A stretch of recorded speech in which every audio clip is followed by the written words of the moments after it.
নমস্কার। কথার আজকের পর্বের রিভিউ নিয়ে বাংলা সিরিয়াল সমাচার তোমাদের সামনে পৌঁছে গেছে। শুরুতেই সবাই মিলে পুজোর আয়োজন করছে, মা আনন্দীর নিত্য পুজো। সেই পুজোর আয়োজনে সবাই লেগেছে। আর দেখা যাচ্ছে কথাও সেখানে চলে আসে। ঝুনি ঋতু বলছে, এ কি রে, এই শরীরে তুই আবার এই পুজোর ঘরে আসতে গেলি কেন? তখন বলছে, সারাক্ষণ শুয়ে বসে থাকতে কারো ভালো লাগে বল? তার চেয়ে ভাবলাম যে মা আনন্দীর কাছে গেলে আমার মনটা ভালো হবে। তখন ঠাম্মি বলছে, খুব ভালো করেছো, এখানে এসেছো, সত্যি মনটা খুব ভালো হয়ে যাবে দেখবে, কিন্তু একটাও কাজ করবে না, কিন্তু চুপচাপ বসে থাকবে। পিসিয়া বলছে, একটা ভালো কাজ আছে, সেটা হচ্ছে মা আনন্দীকে ফুল দিয়ে সুন্দর করে সাজাবে। কথা কথা ছাড়া তো এই কাজটা কেউ ভালোভাবে করতে পারে না, তাই এই কাজটা বরং কথা করতে পারে। তো এটাতে সবার অনুমতি আছে। কথাও গিয়ে মা আনন্দীর সামনে হাত জোর করে প্রণাম করছে।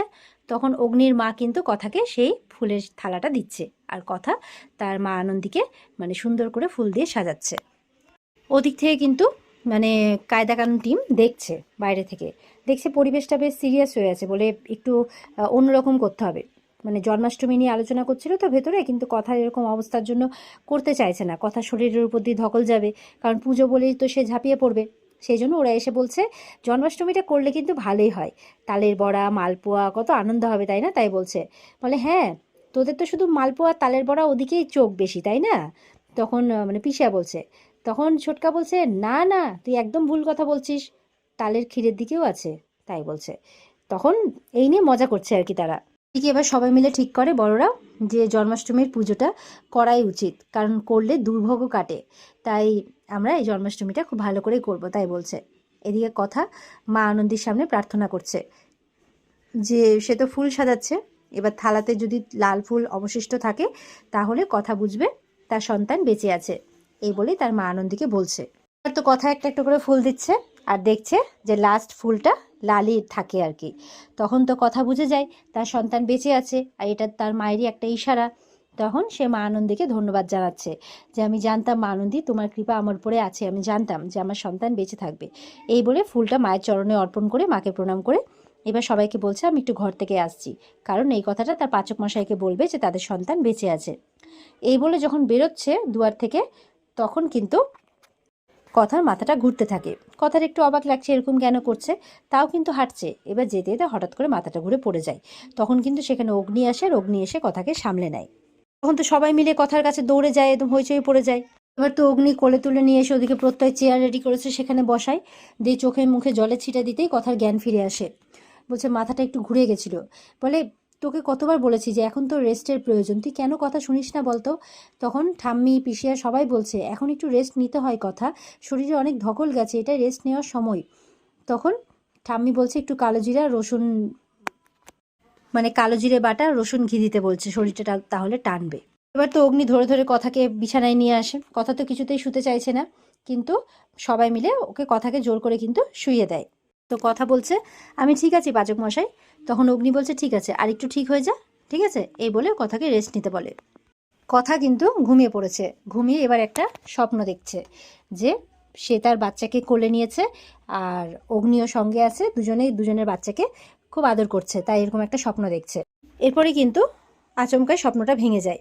তখন তো কথা খুঁজতে থাকে, আমার বাচ্চা কই, আমার বাচ্চা কই, পাচক মশাই বলে তখন চিৎকার করছে।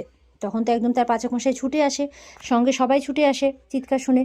বলছে, পাচক মশাই, আমার বাচ্চা কই, আমার বাচ্চাকে খুঁজে এনে দিন না, আমার বাচ্চাকে খুঁজে এনে দিন না, জানেন তো আমি স্বপ্ন দেখলাম, স্বপ্নে আমরা দুজন আমাদের বাচ্চাকে কোলে নিয়েছিলাম, কত আদর করছিলাম, খুঁজে এনে দিন না। এই বলে সবাইকে বলছে, খুঁজে এনে দাও না কেউ, এই বলে নিজেই ছুটে বাইরে বেরিয়ে যাচ্ছে, নিজেই খুঁজতে যাবে। সবাই মিলে তখন কথাকে সামলাচ্ছে, অগ্নি সামলাচ্ছে। এরপরে অগ্নি কথাকে একটু সামাল দিয়ে তাকে আবার শুয়ে পড়তে বলে, বিশ্রাম নিতে বলে। বলছে যে আমাদের বাচ্চাকে আমরা ঠিক ফিরিয়ে আনবো, দেখিস, আমি আছি তোর পাশে, শো। এই বলে কথাকে সামলাচ্ছে আর শুয়ে দিচ্ছে। এবার কিন্তু কথার এই অবস্থা দেখে ছোটকা বলছে অগ্নিকে, তুই বরঞ্চ একজন সাইকোলজিস্টের সাথে যোগাযোগ কর, ওর একটা কাউন্সিলিং দরকার।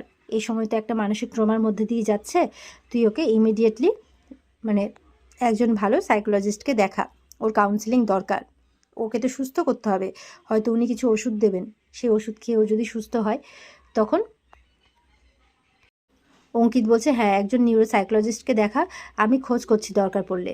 বলছে, ঠিক আছে, এই বলে বলে ও একটু রেস্ট করুক, এই বলে দরজাটা ভেজিয়ে ওরা বাইরেই থাকে।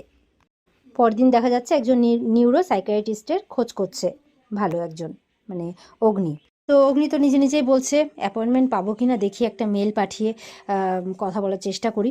ওদিকে কথা বলছে, কি বিড়বিড় করছেন বলুন তো, আর বালিশে কভার পরাচ্ছে।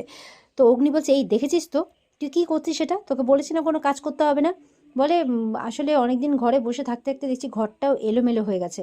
তখন না এলোমেলোর কথাটা বলতে বলতে কিছু একটা মনে পড়ে যায় কথার। অগ্নি বলছে, কি হয়েছে? বলে, না না কিছু না। অগ্নি বলছে, কিছু না মানে? কিছু তো একটা হয়েছে, আমাকে বলবি না সেটা আলাদা ব্যাপার। এই বলে বালিশটা নিজেই ঠিক করছে অগ্নি। কথা বলছে, আমার জন্য তো সবার জীবনটাই এলোমেলো হয়ে গেল, সবার স্বপ্নগুলো এলোমেলো হয়ে গেল, তাই বলছে। অগ্নি বলছে, তুই না একদম এইসব কথা ভাববি না, বুঝতে পারলি তো? আর একটাও কাজ করতে যাবি না। এই বলে ঘরগুলো মানে অগ্নি নিজে হাতে করে গুছিয়ে নিচ্ছে, যে একদম এগুলো কিন্তু কোনো কাজ করতে যাবি না তুই, বুঝতে পেরেছিস? কাজ করার জন্য অনেকে আছে, আমি আছি, সবাই আছে। এমনি একটা ডাক্তারের অ্যাপয়েন্টমেন্ট নিচ্ছি, নেওয়ার চেষ্টা করছি, পাবো কি না। বলে, ডাক্তার? কোন ডাক্তার? বলে, ডাক্তার তো দেখাতেই হবে, ডাক্তার আবার দেখাতে হবে না? এই বলে আবার মানে বসে পড়ে ল্যাপটপের কাছে, আর সেই মেলটা চেক করছে যে ঠিকমতো পাঠানো হলো কিনা। অগ্নি দেখছে যে কোনো মেল এসছে কিনা, দেখছে যে না, এখনো মেল আসেনি। তখন কথা অগ্নির কাছে আসে। অগ্নি বলছে কথার হাত ধরে, দেখ এটা তো পরিষ্কার যে এত কিছু হয়েছে, তুই একটা মেন্টাল স্ট্রেসের মধ্যে দিয়ে গেছিস, তোর একটা উল্টোপাল্টা চিন্তাভাবনা এসব তো হবেই, বল এই সময়টাতে তো খুব স্বাভাবিক। তোর একটা ধকলও গেছে শরীরে, তো সেটাকে তো ওভারকাম করতে হবে, সেটাকে তো ঠিক করতে হবে, তাই না? তাই জন্য এই সময় একটা ডাক্তারের পরামর্শ খুব প্রয়োজন। তো তখন আবার মেলটা চেক করছে অগ্নি, দেখছে যে হ্যাঁ, অ্যাপয়েন্টমেন্ট এসে গেছে। তো সেটাকে এবার কনফার্ম করে দিচ্ছে অগ্নি। কথা বলছে, পাচক মশাই আপনি আমার জন্য কত চিন্তা করেন, তাই না?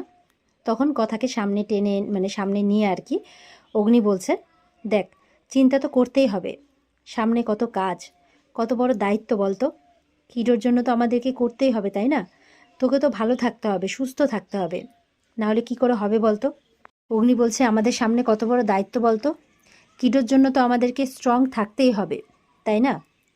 তখন কথা বলছে, আচ্ছা পাচক মশাই, আপনি কি সত্যি বিশ্বাস করেন যে আমাদের কিডো বেঁচে আছে, মানে কোথাও আছে, ভালো আছে? বলুন না।